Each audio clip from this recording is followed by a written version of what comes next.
Sedikit mengingatkan kembali, untuk panggilan Lau adalah paman. Zuzang kadang dipanggil Zhu Shuai. Para petinggi dari berbagai wilayah berusaha mendekati Zhang Yi, masing-masing ingin mencari muka dan mempererat hubungan dengannya. Namun, tatapan Zhuzheng selain sesekali melirik Zhang Yi dengan penuh rasa kagum, juga tampak berkeliling mencari seseorang di antara pasukan yang baru kembali. Ia sudah tahu bahwa Zhu Yu juga termasuk dalam pasukan besar kali ini. Hatinya gelisah dan gugup, bercampur dengan sedikit kemarahan. Benar saja, mengikuti arah pandangannya, Zhu Yu perlahan berjalan mendekat. "Ayah!" Zhu Yu menyapa dengan tenang, menundukkan kepala sedikit sebagai tanda hormat. Zhuzhenglah yang memberinya kehidupan dan mengerahkan seluruh sumber daya dari wilayah Jiangnan untuk membesarkannya. Meskipun Zhu Yu merasa tidak puas karena kebebasannya pernah dibatasi oleh Zhuzheng, ia tetap menghormati dan menyayangi ayahnya itu sebagai figur keluarga. Mata Zhuzheng yang agak keruh menatap Zhu Yu seolah ingin menegur, namun akhirnya hanya menghela napas panjang. "Yang penting kau sudah pulang. Pulang saja sudah baik." Ia menepuk lembut bagian belakang kepala Zhu Yu. "Kali ini kau juga ikut dalam pasukan dan berhasil meraih prestasi. Kau juga seorang pahlawan. Ayo, ikutlah bersama kami merayakan kemenangan ini." Orang-orang berkerumun mengiringi Zhang Yi dan rombongannya memasuki kota Blizzard. Meskipun kota itu tidak dihiasi secara meriah, tetapi tetap tampak banyak dekorasi baru yang unik dan menarik. Lampu-lampu warna-warni menyala terang dengan dominasi warna merah yang semarak, disertai musik riang yang menggema di seluruh penjuru kota. Tempat jamuan pesta kemenangan itu sangat luas, meski dibangun sementara, namun sama sekali tidak tampak sederhana. Bagaimanapun juga, tempat itu harus mampu menampung lebih dari 50.000 orang untuk makan bersama. Sekarang, wilayah Jiangnan termasuk makmur. Selama 4 tahun terakhir, kota Blizzard tidak mengalami perang besar. Teknologinya maju, ditambah bantuan batu energi dari Zhang Yi, membuat pembangunan kota itu berkembang pesat. Dengan menggunakan bahan-bahan khusus, mereka mendirikan deretan tenda besar untuk makan bersama. Sederhana, tapi tetap kokoh dan nyaman.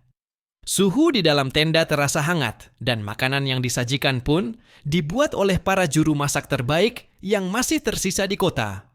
Namun karena ini adalah masa akhir dunia, jumlah koki yang benar-benar ahli sangatlah sedikit.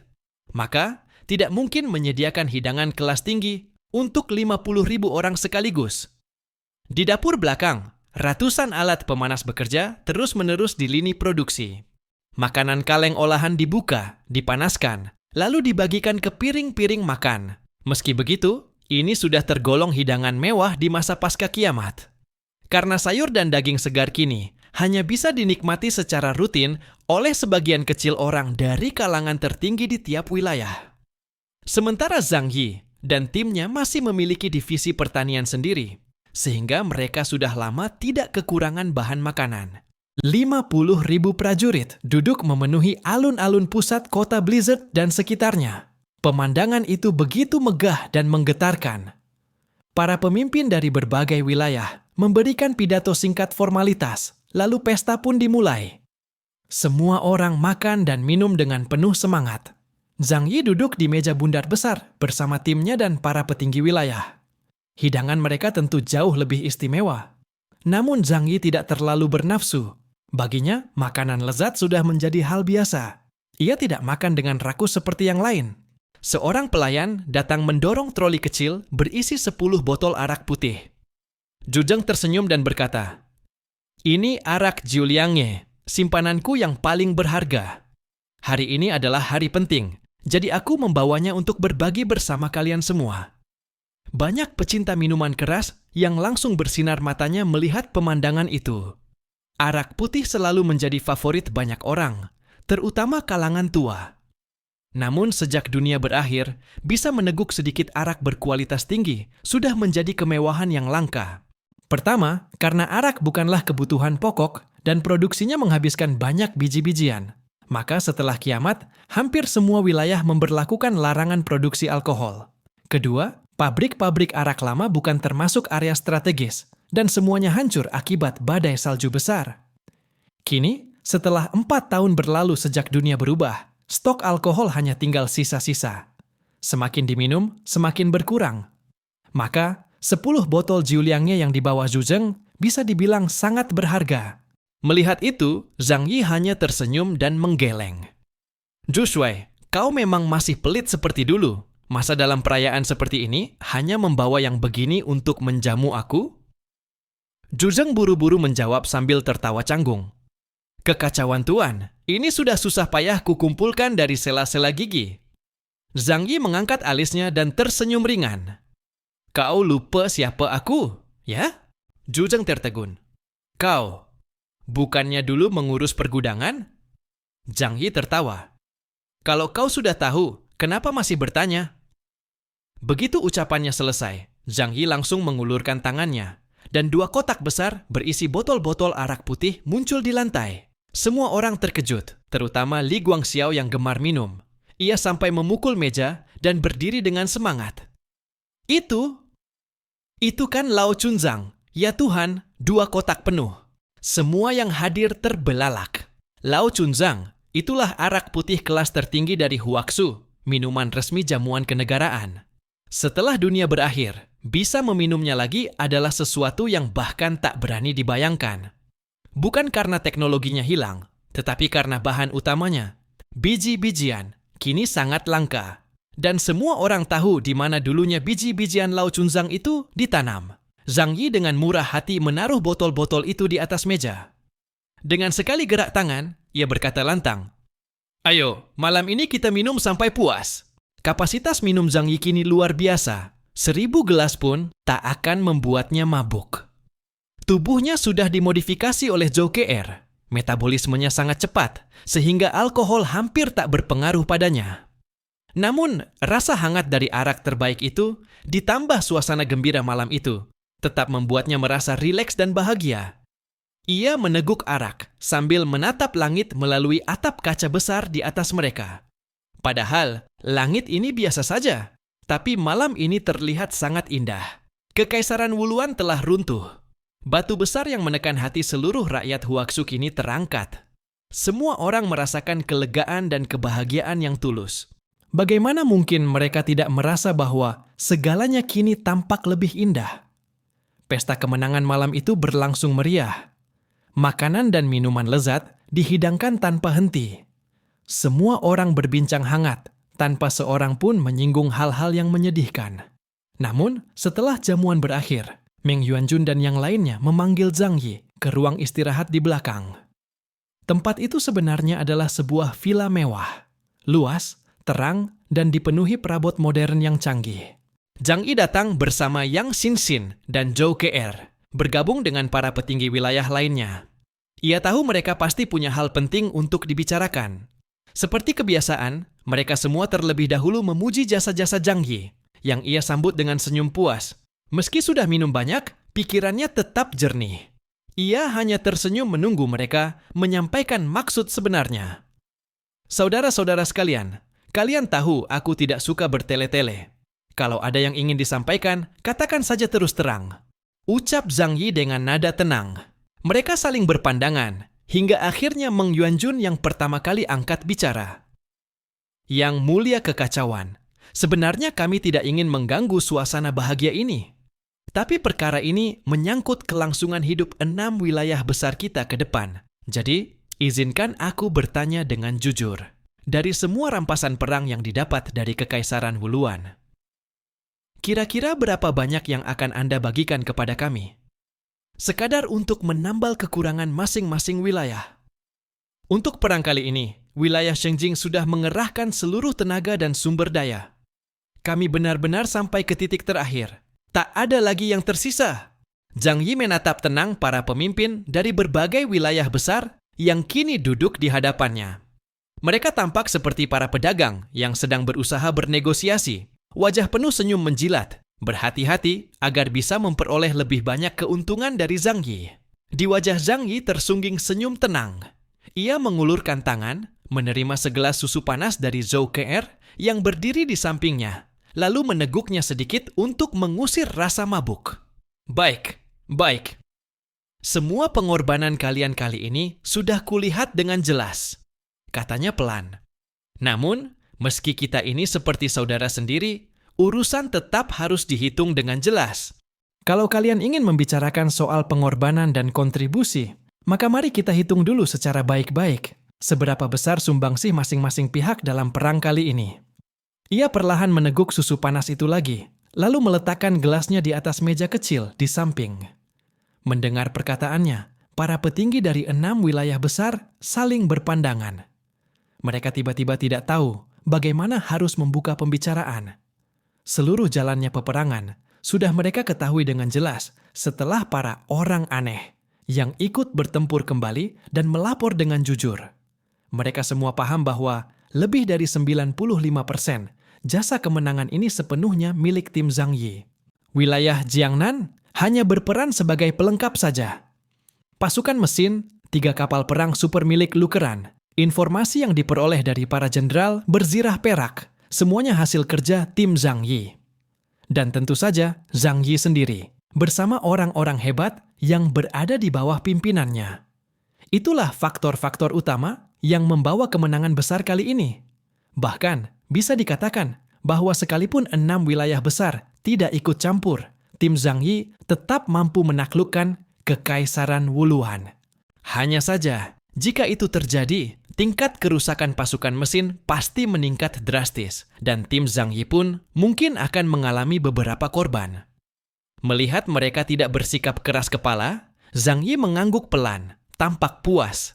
Ia melanjutkan, "Segala kontribusi kalian sudah kucatat baik-baik, juga tersimpan di dalam basis data. Setelah kemenangan melawan Kekaisaran Wuluan ini, hasil rampasan perang terlalu banyak dan rumit. Untuk saat ini, memang belum bisa dipastikan bagaimana cara pembagiannya. Tapi hari ini, di sini, aku bisa memberi kalian jaminan." Ia kembali menatap orang-orang di hadapannya. Semua mata kini menatapnya penuh harap dan sedikit tegang. Shang Dawen dan beberapa orang lainnya menundukkan kepala. Mereka adalah pihak yang paling banyak diuntungkan setelah tim Zhang Yi. Bahkan jika tidak menghitung hal-hal lain, hanya sumber kekuatan tingkat Tanki Hitam yang mereka dapatkan sudah sangat berharga. Zhang Yi memberi mereka kesempatan emas, menempatkan semuanya dengan rapi dan adil.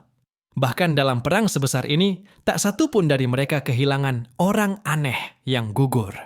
Zhang Yi melanjutkan, "Aku bisa menjamin semua sumber daya yang telah kalian keluarkan akan mendapatkan setidaknya 20 kali lipat balasan." Begitu kalimat itu keluar, mata para pemimpin wilayah langsung bersinar penuh semangat. 20 kali lipat, itu konsep seperti apa? Untuk mendukung Zhang Yi dalam perang kali ini, mereka setidaknya telah mengorbankan lebih dari separuh cadangan wilayah mereka.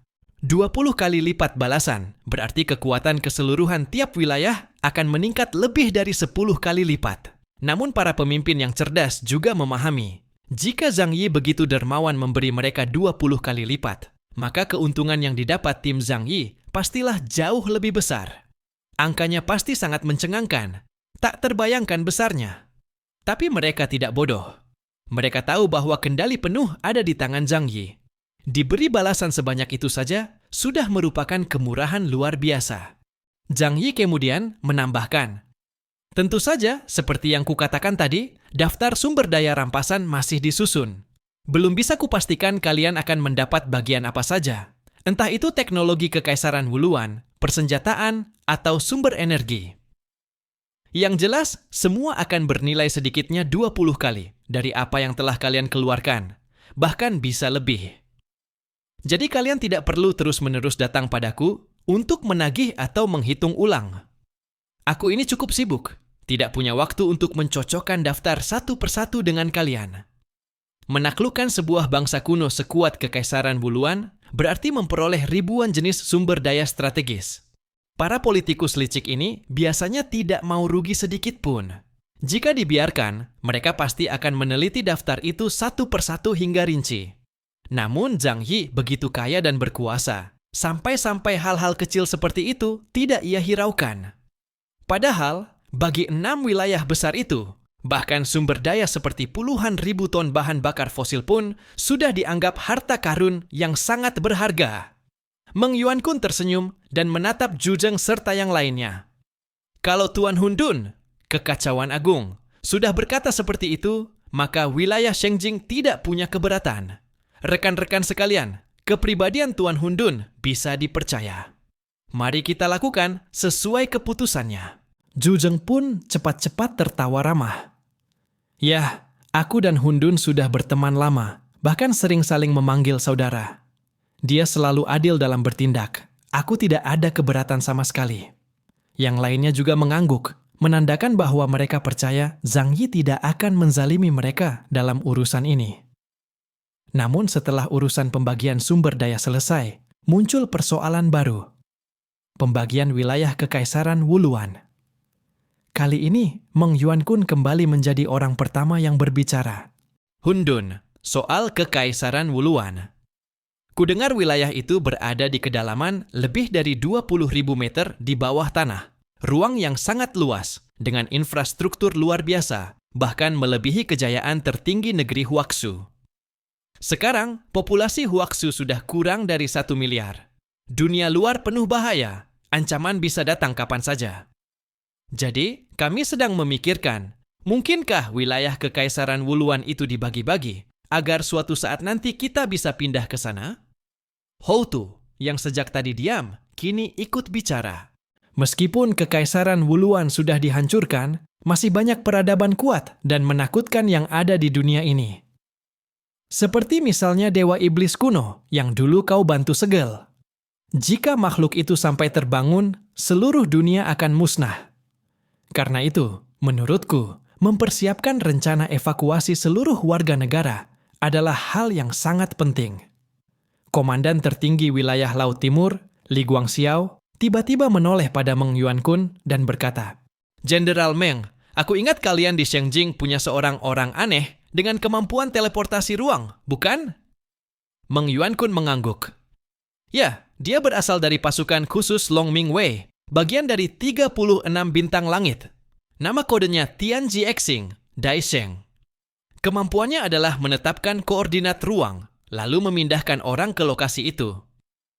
Kemampuan itu dulu berperan penting dalam pertempuran besar pertama antara kota Tianhai dan Kekaisaran Wuluan." Li Guangxiao berpikir sejenak, lalu mengangguk dan berkata, "Kalau begitu, dia bisa membangun jaringan simpul ruang di seluruh 6 wilayah besar, lalu dihubungkan ke wilayah Kekaisaran Wuluan. Dengan cara ini, jika suatu hari muncul bahaya besar, kita bisa segera berpindah ke sana."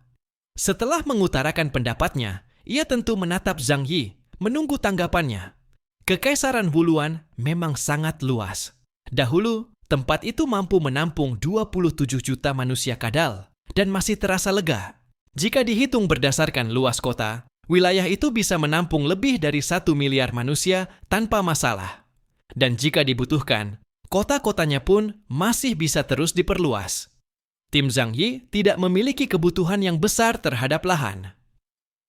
Penduduk awal Tianhai City pun hanya berjumlah beberapa puluh ribu orang saja. Hanya dengan membagi wilayah di sekitar pusat kota, yakni daerah paling makmur di sekitar kota Kekaisaran, dengan diameter 200 km, mereka sudah dapat hidup dengan sangat nyaman. Bagaimanapun juga, semua sumber daya sudah dikumpulkan oleh Zhang Yi. Memberikan sebagian lahan kepada wilayah lain, sebagai tempat perlindungan saat menghadapi bahaya juga, bukan masalah besar. "Hal itu mudah," ujarnya. Setelah merenung sejenak, ia tersenyum dan melanjutkan, "Bagaimanapun, tempat ini adalah hasil perjuangan timku. Jadi, bagaimana pembagiannya, itu sepenuhnya tergantung padaku. Kalian tidak boleh punya pendapat lain, ya?"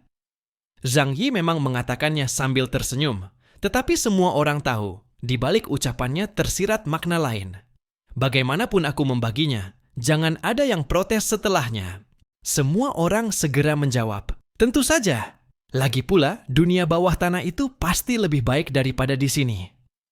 Di luar, suhu dingin membekukan. Setiap hari mereka harus menghabiskan banyak energi hanya untuk pemanas, dan menanam tanaman pun tidaklah mudah.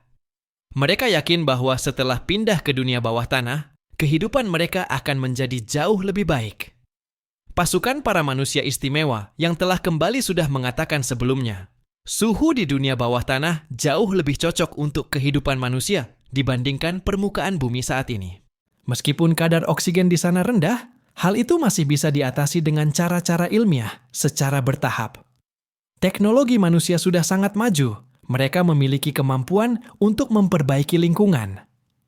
Zhang Yi kemudian berkata kepada Yang Xinxin, "Xinxin, urusan ini kuserahkan padamu. Nanti kalau ada waktu, bantu bagi-bagikan wilayah mereka." Yang Xinxin mengangguk pelan. Namun, ia dengan tenang berkata kepada para pemimpin 6 wilayah besar, "Sekarang dunia bawah tanah hanyalah reruntuhan. Dengan kemampuan konstruksi kalian saat ini, mustahil mengubahnya menjadi lingkungan layak huni dalam waktu singkat. Untuk hal ini, biarkan saja diserahkan kepada pasukan makhluk mekanis kami. Selain itu, kalian berencana memindahkan berapa banyak penduduk? Tidak mungkin kalian hendak memindahkan seluruh penduduk Huaxu yang berjumlah 8 hingga 90 juta orang, bukan? Kalau seperti itu, proses perbaikan lingkungannya akan memakan waktu sangat lama. Kadar oksigen di dunia bawah tanah bahkan tidak cukup untuk mendukung kehidupan sebanyak itu. Jadi, semua harus dilakukan secara bertahap." Meng Yuanjun, Ji Changhai, dan Li Guangxiao saling berpandangan. Mereka memang belum memikirkan hal-hal sedetail itu. Bagi mereka, yang penting saat ini adalah menguasai wilayahnya terlebih dahulu, baru nanti dikembangkan perlahan. Meng Yuanjun menyilangkan tangan di bawah dagunya, menunduk dan berpikir cukup lama sebelum perlahan berkata, "Yang paling penting adalah menjaga api peradaban tetap menyala. Jika benar-benar tiba pada titik di mana seluruh bangsa Huaxu terancam punah, maka prioritas utama kita adalah memindahkan para talenta unggul dari berbagai bidang. Dan tentu saja, juga para bangsawan berkuasa." Yang Xinxin mengangguk ringan, tak menambahkan apapun. Mereka hanya berbincang sebentar, karena semua orang tahu Zhang Yi sangat tidak suka dengan rapat yang terlalu panjang. Maka, mereka pun segera beranjak pergi dengan penuh pengertian. Ketika kekuatan tidak seimbang, hadiah dari seorang yang kuat kepada pihak yang lemah hanyalah soal kemurahan hati. Sebenarnya, imbalan yang diberikan Zhang Yi kepada mereka sudah jauh melampaui harapan. Karena itu, tak ada seorang pun yang keberatan. Setelah yang lain pergi, hanya Zhu Zeng yang belum segera meninggalkan ruangan. Meski sudah berdiri, ia masih mendekati Zhang Yi dengan sikap sangat akrab. "Lao Zhang," katanya, "sekarang orang luar sudah pergi, jadi saatnya kita, sesama orang dekat, bicara dari hati ke hati. Bagaimanapun juga, kau berasal dari wilayah Jiangnan. Sekarang Tianhai City di mataku bisa dibilang ibu kota kedua dari Jiangnan. Jadi, untuk wilayah Jiangnan, menurutmu, bisakah ada sedikit perlakuan istimewa?" Zhang Yi menaikkan alisnya. "Perlakuan istimewa?" Tanyanya sambil mengelus dagunya, berpikir sejenak. "Kau ingin istimewa seperti apa?" "Beberapa tahun terakhir ini, karena berada di bawah perlindunganku, wilayah Jiangnan tidak pernah diganggu dan perkembangannya sangat pesat. Selain itu, di antara para manusia istimewa, hanya Blizzard City yang punya Zhu Yu yang cukup menonjol. Deng Shentong juga sudah pergi mencari sumber daya sendiri dan tidak banyak menuntut darimu, bukan? Sudah seperti itu saja, masih belum cukup puas." Wajah Zhang Yi menampilkan senyum penuh makna. Meski Zhu Zeng tampak sangat berusaha, tapi jika tidak menghitung Tianhai City, kekuatan keseluruhan wilayah Jiangnan masih jauh dari kata memuaskan. Kemampuan Zhu Zeng sendiri pun tidak bisa dibilang luar biasa. Ia terlalu egois. Dalam hal kemampuan manajerial, paling tinggi hanya sedikit lebih baik daripada Li Changgong. Wajah Zhu Zeng sempat sedikit berubah, tetapi sebagai orang berpengalaman di dunia politik, ia dengan cepat menutupi rasa malunya. "Itu karena ada kau, kan?" ujarnya setengah bercanda. Zhang Yi menepuk bahunya, seperti seorang atasan yang menasihati bawahannya. Baiklah. Kali ini semua orang sudah berkontribusi. Aku akan mengingatnya. Kau habiskan dulu sumber daya yang sudah kau dapat. Itu saja sudah akan memakan waktu lama. Jangan terlalu rakus. Makanlah satu suap demi satu suap." Setelah mengatakan itu, Zhang Yi berbalik dan berbicara dengan Yang Xinxin. Zhu Zeng pun tak punya pilihan selain meninggalkan ruang istirahat itu. Setibanya di pusat komando, ia memanggil Zhu Yu dan sekretaris barunya, Lan Xincheng, yang baru saja dipanggil kembali. Sebelumnya, Lan Xincheng pernah dihukum oleh Zhu Zeng karena menyembunyikan informasi. Ia dikirim untuk melakukan pekerjaan kasar dalam waktu yang lama. Awalnya ia mengira tidak akan pernah mendapat kesempatan untuk kembali ke pusat komando. Namun ternyata Zhu Zeng berubah pikiran. Bagaimanapun juga, orang yang masih bisa diandalkan di sekitarnya sudah tidak banyak. Berbeda dengan dirinya, para bangsawan di Blizzard City kini lebih condong ke keluarga Deng. Mereka tahu bahwa Deng Shentong sudah menjalin hubungan langsung dengan Zhang Yi, dan kini bisa dibilang sebagai salah satu orang dekatnya. Zhu Zeng duduk di sofa dengan wajah berkerut, lama tak terlihat. Ia kembali menyalakan sebatang rokok. Zhu Yu dan Lan Xincheng masuk ke ruang kerja. Sudah lama mereka tak bertemu. Zhu Yu mengangguk ringan, memberi salam, dan Lan Xincheng membalas dengan sopan. Ia tak mempermasalahkan sikap dingin Zhu Yu. Ia tahu bahwa secara usia, Zhu Yu baru berumur 4 tahun sejak lahirnya sebagai manusia istimewa, jadi ia belum benar-benar mengerti urusan duniawi. Bahkan ketika dulu dirinya dihukum, menggantikan kesalahan Zhu Yu, ia tidak mengungkitnya lagi. Yang penting baginya adalah agar gadis itu tetap mengingat utang budi di dalam hatinya. Keduanya masuk ke dalam ruangan dan melihat Zhu Zeng yang sedang termenung. Ia mengenakan rompi bulu angsa di atas kemeja putih.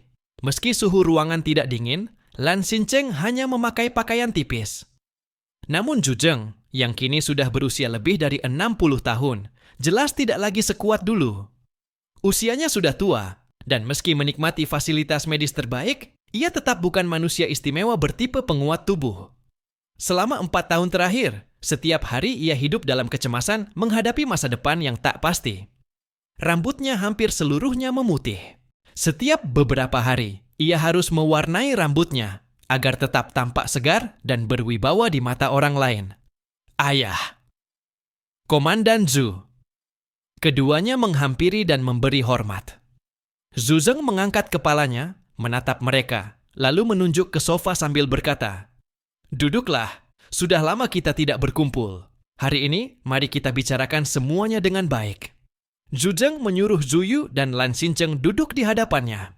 Zhu Yu duduk manis di sana. Kedua tangannya diletakkan di atas lutut, tidak berkata apa-apa, hanya diam menatap Zhu Zeng.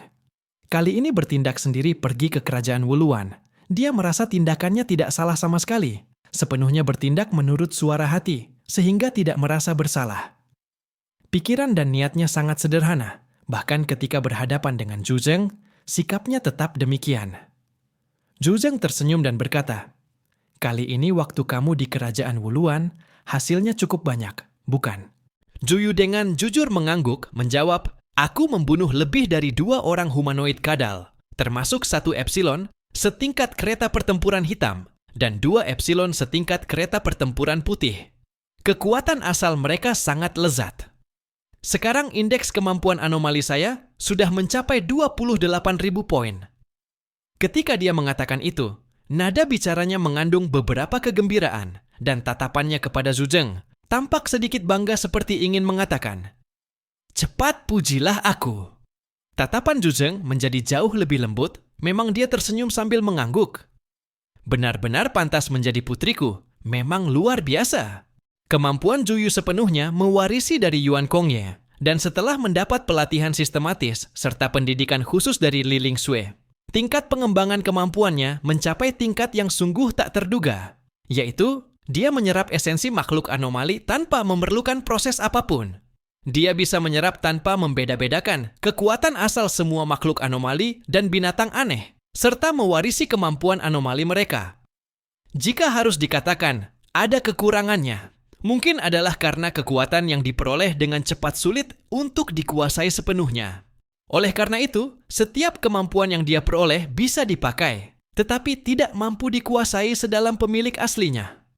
Hal ini pernah tergambarkan ketika berhadapan dengan anak cuaca di kerajaan Wuluan. Hati Zhu Zeng sangat gembira, namun tidak lama kemudian dia teringat sesuatu dan menahan senyumnya. "Nampaknya tindakan kalian memang benar. Beberapa tahun belakangan ini, aku selalu menaruhmu di sisiku, karena khawatir kalau kau pergi, sesuatu akan terjadi padamu." Dia menghela napas. Kalian pasti mengerti. Begitulah perasaan seorang ayah tua terhadap perhatiannya pada putrinya. Takut kau menghadapi sedikit bahaya di luar sana. Lan Xincheng segera mengangguk dan berkata, Komandan Zhu, maksud Anda saya sepenuhnya mengerti. Dia menatap Zuyu, namun sekarang Anda juga melihatnya. Nona Zuyu sudah tumbuh besar, seharusnya membiarkan dia sendiri berjuang sedikit. Hanya dengan begitu, dia bisa menggali potensi bakatnya dan menjadi lebih kuat. Hanya dengan begitu, dia tidak akan kalah dari pengkhianat yang merantau itu. Sebagai orang kepercayaan Zhu Zeng, Lan Xincheng sangat mengerti apa yang terlintas di hati Zhu Zeng. Jika dikatakan dengan kata-kata manis, itu adalah kekhawatiran akan keselamatan Zhu Yu. Tetapi pada kenyataannya, dia juga merasa gentar pada Gao Changkong yang makin kuat di Poluodu itu. 2 tahun terakhir kondisi internasional pada dasarnya stabil. Mereka juga memiliki jalur untuk memperoleh kabar dari negara lain. Informasi tentang Gao Changkong dikirim setiap minggu dari kawasan barat daya. Dikatakan bahwa kini Gao Changkong dalam jajaran 8 naga langit Poluodu telah naik ke 3 besar. Bahkan jika bicara soal kekuatan, hanya Di Shitian yang bisa menahan dirinya.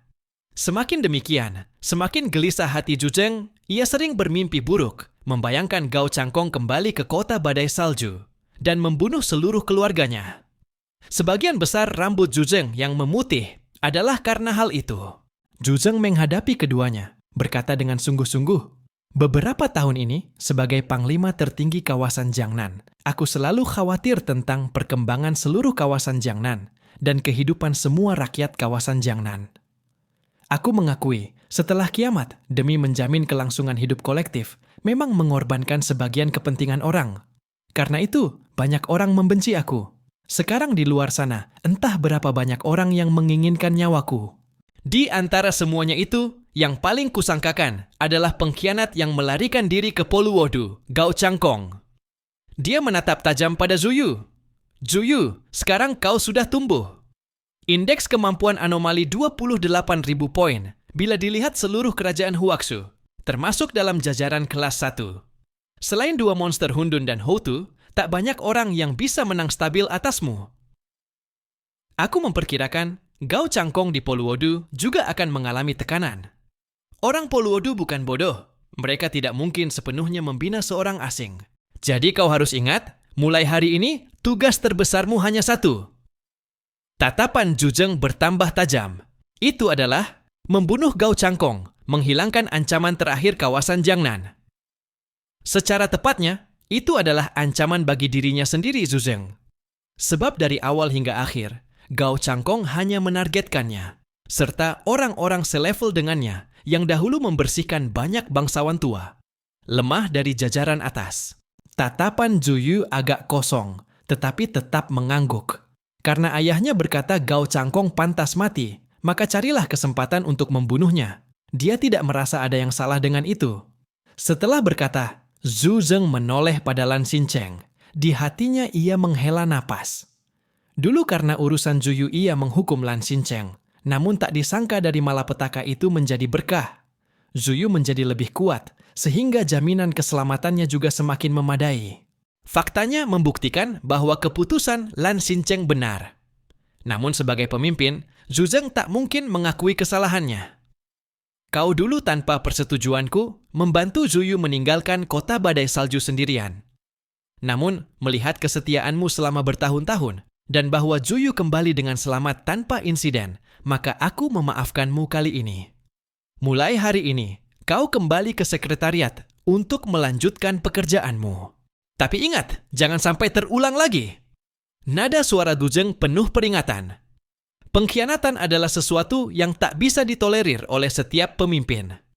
Seharusnya, meski dia meringankan hukuman terhadap Lan Xincheng, tak mungkin membiarkannya tetap menjabat sebagai sekretaris. Hanya saja sekarang, di sisinya memang tak ada orang lain yang bisa dipakai. Jika dibandingkan, kesalahan kecil yang dilakukan Lan Xincheng hanya bisa dimaklumi. Wajah Lan Xincheng memancarkan kebahagiaan. Ia cepat menundukkan kepala. Terima kasih atas pengampunan Anda, Komandan Zhu. Nanti saya pasti akan rela melakukan apa saja, tak akan ingkar. Tatapan Zhu Zeng perlahan tertuju keluar jendela. Saat ini kota badai salju ramai, berkumpul semua pasukan elit kerajaan Huaxu. Semua orang tahu, mulai hari ini, kerajaan Huaxu akan mengalami perubahan yang menggemparkan. Aku akan menggunakan waktu sesingkat-singkatnya untuk menjadikan Zuyu sebagai anomali setingkat uskup. Ketika saat itu tiba, sepele seperti Gao Cangkong lagi akan sulit menjadi ancamanku. Zuzeng sudah bertekad, setelah sumber daya yang dijanjikan Zhang Yi diterima, dia akan memusatkan sumber daya untuk terlebih dahulu membangun Zuyu. Sisa sumber daya itu juga tidak akan sekadar dibagi-bagi kepada berbagai keluarga besar. Di akhir zaman, untuk memiliki kekuasaan dan status, harus menguasai kekuatan militer mutlak. Kota Badai Salju harus meningkatkan kekuatannya.